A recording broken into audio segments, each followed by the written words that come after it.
Breast Cancer Vlog Day 8. One of the themes of my life, my entire life, was feeling lonely. And I can tell you exactly when it started. It started in 4th grade at Sequoia Elementary School, when I was the victim of severe bullying and abuse by a young man who later became a rapist and a murderer. And when that happened, I felt completely isolated. The adults didn't help,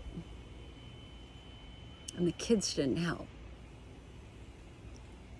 And I walked home in fear for years. Now, I could understand why kids didn't want to walk with me, because they didn't want to get hurt like I was getting hurt. I understand that. But the legacy of that was profound, because my inner child still feels lonely. My inner child still feels betrayed. My inner child still wants to know why I was hurt to the degree that I was hurt.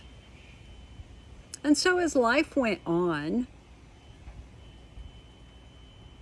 that theme of loneliness continued. It was Jill against the world. I didn't really feel I could count on anybody. And then I was very blessed in high school to meet a couple of other girls who became, and are still today, good friends. But that loneliness is so common in the IC patient population, and people who are disabled, people who, if you have a bladder problem, if you have a bowel problem, you're not going to go out. You got to stay close to the bathroom.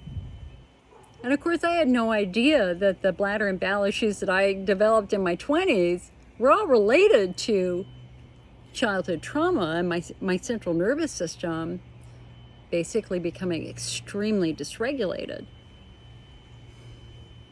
But that perpetuated it, because then I missed family events, and then I couldn't go out and do things with friends. And the more at home I was, the more lonely I became, and the more depressed I became. And oh my God, my friends, such a vicious cycle. And so now I'm older, and now I know that none of that was my fault, and I know that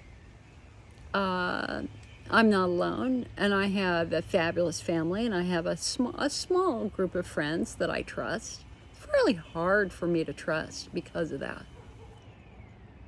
But I make it a point now to look for those people who don't feel like they have a lot of friends. So look for those people who have been isolated for one reason or another, and to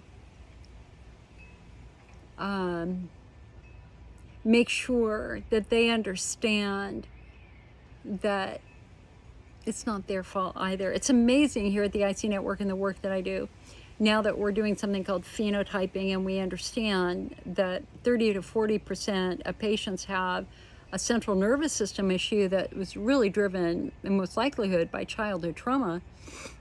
It's just remarkable, the stories that I'm hearing from other patients. One of the common themes is growing up as a child of an alcoholic, especially a violent alcoholic, and what that does over time to that young child's nervous system. Now, I grew up in a very, very loving home. I didn't have violence in my home. I had violence outside of my home. But in the end, we have to understand that adverse childhood events affect how we live our lives today as adults.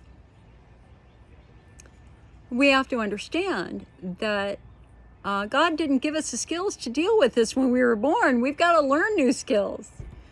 We have to understand that being alone, while it might feel safe and secure, is It's not fulfilling. It's not comforting.